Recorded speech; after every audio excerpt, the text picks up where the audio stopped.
Olá, que as bênçãos do Senhor repousem em sua vida. Muito obrigado por seguir nos acompanhando neste workshop.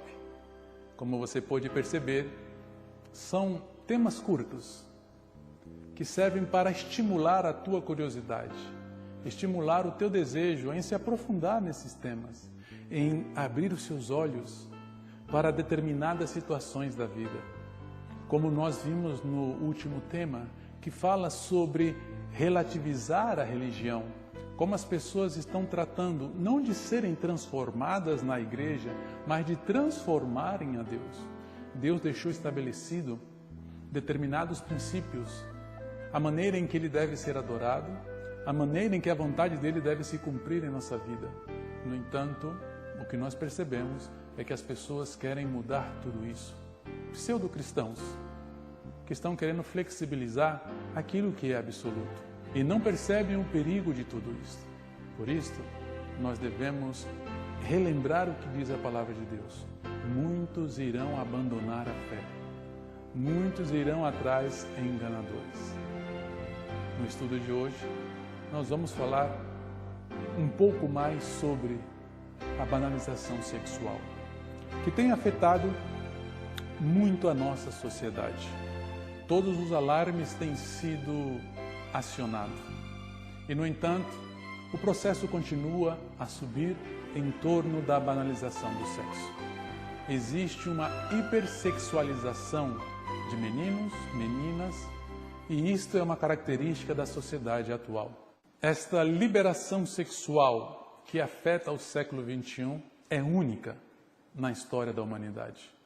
Pessoas de todas as idades, em especial jovens, têm acesso a uma quantidade cavalar de informações e desinformações sobre o sexo.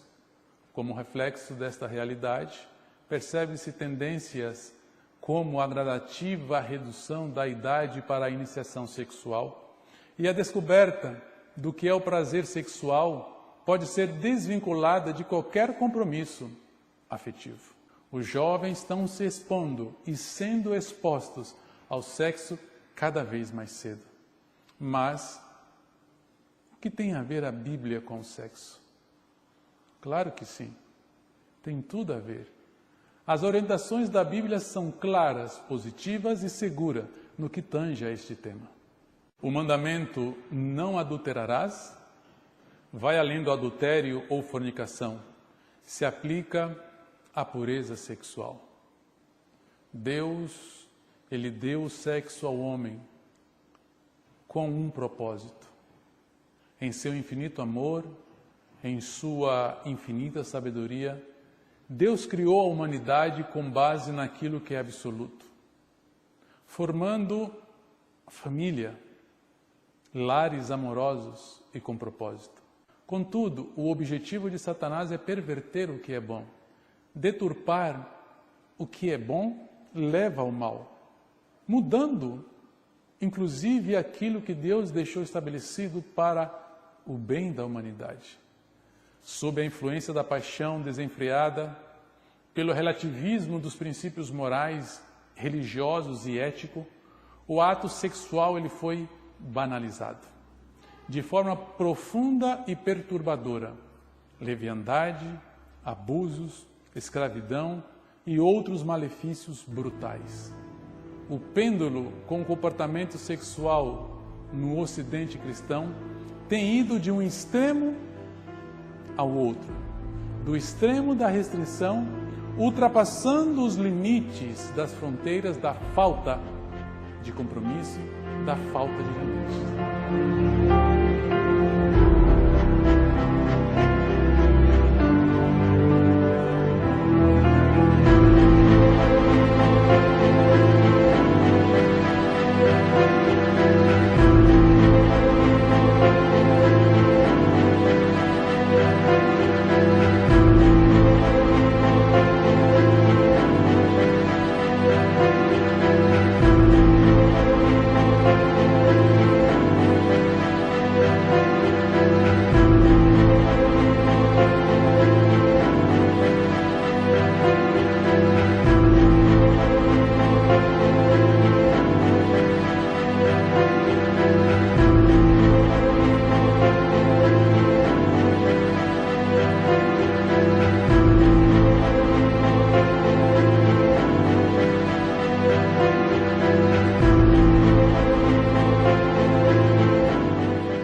Grécia Antiga, existia a crença de que o homem tinha um corpo mau e a alma boa. E isto fez com que alguns defendessem que o sexo só era lícito para a procriação, dentro do casamento. Parte dos romanos seguiu com esta ideia, como, por exemplo, os pais da igreja cristã. Com o passar do tempo, o sexo ele seria ainda mais demonizado, e isso ocorreu por dois pensadores católicos, Agostinho e Tomás de Aquino. Para Agostinho, não era correto ter prazer sexual, nem mesmo dentro do matrimônio. Para Aquino, sexo era pecaminoso em qualquer situação. A partir daí foi que surgiu o celibato, que se tornou um sinal de santidade.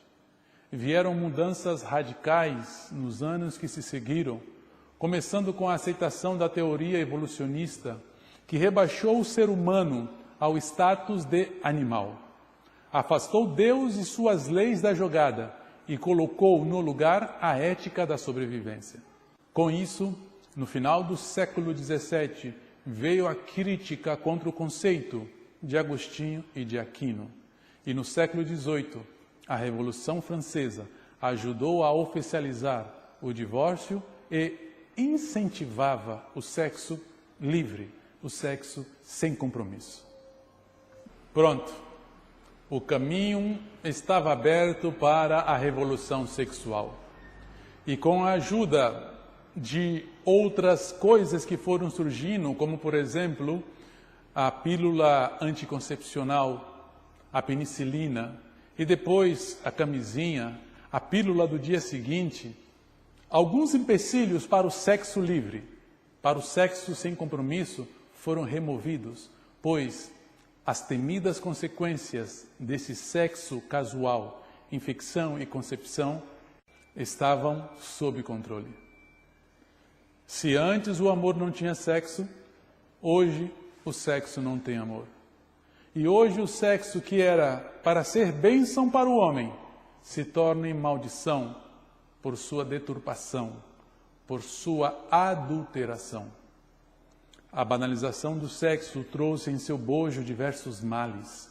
Males que tornaram abertos e constituem uma série de ameaça crescente para as ideias e propósitos na formação de um lar cristão. Práticas sexuais contrárias à vontade expressa de Deus, tais como adultério, fornicação, comportamento sexual obsessivo, abuso sexual de cônjuges, abuso sexual de crianças, incesto, homossexualismo, bestialismo, são perversões evidentes, absurdas do plano original de Deus. Há citas claras na Bíblia que condenam estas práticas. Os princípios bíblicos são colocados em xeque, causando incerteza, causando confusão. Isto é o objetivo de Satanás. É o desejo dele destruir tudo o que Deus estabeleceu, fazendo com que a humanidade se perverta em depravações, assim como civilizações antigas. Há alguns pontos que é necessário destacar.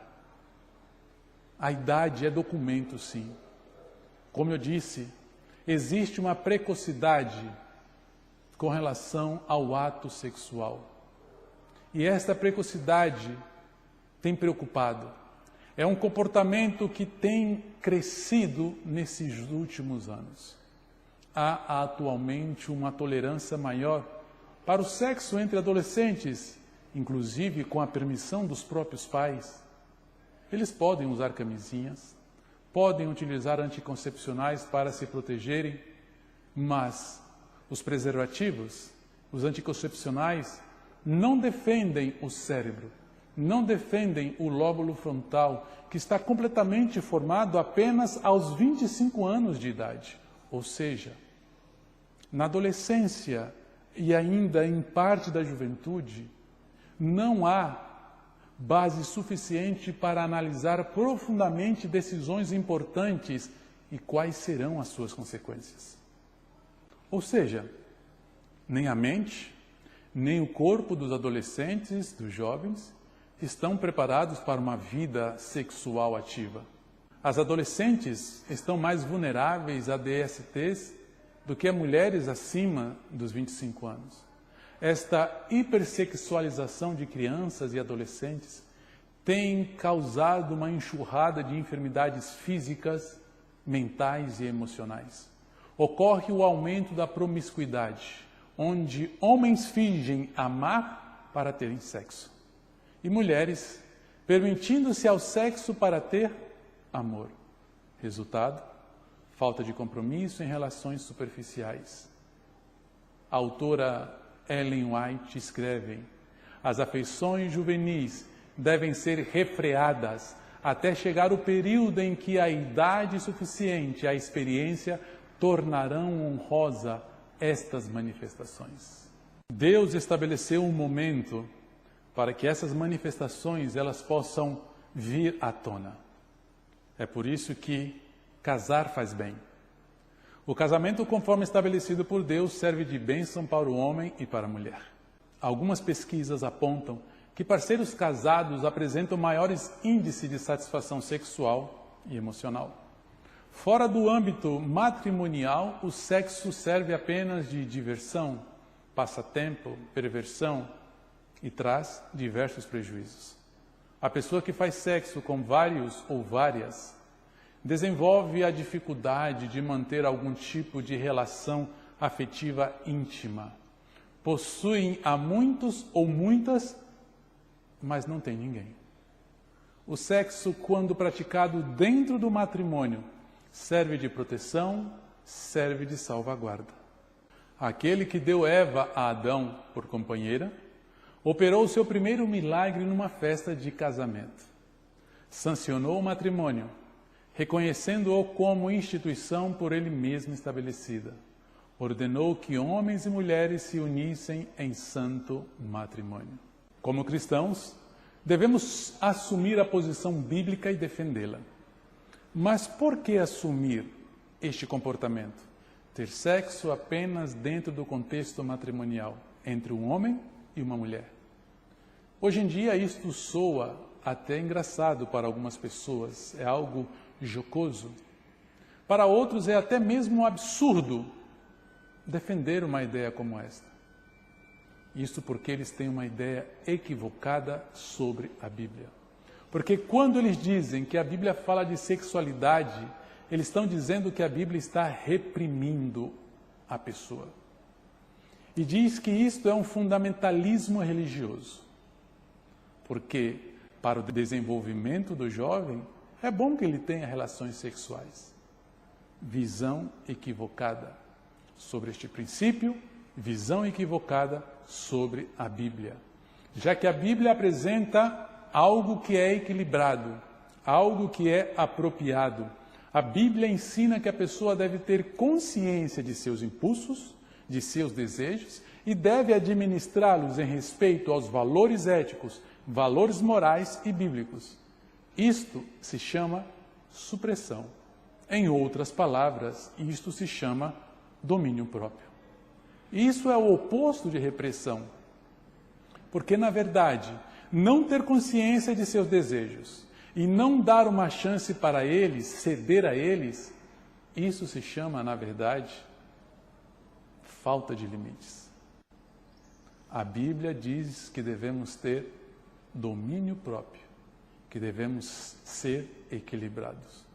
Todas as relações sociais exigem o exercício do domínio próprio. E não é diferente no que está relacionado com a sexualidade. Esta banalização sexual tem vendido felicidade expressa, mas só tem causado males mentais, emocionais, físicos e espirituais, fazendo com que jovens tenham uma personalidade fraca, frágil, vulnerável, desenvolvendo comportamento de risco, tais como mudança de dieta, consumo de drogas, de álcool, tabagismo, cirurgias estéticas precoces, gravidez indesejada, aborto, depressão, inclusive suicídio. O jovem que sabe o que quer, que tem coragem moral, ética e espiritual, e não se deixa levar pela maioria e concentra sua energia em se preparar para o momento indicado por Deus, este jovem será abençoado. Jovem, sois fortes, pois a palavra de Deus permanece em vós.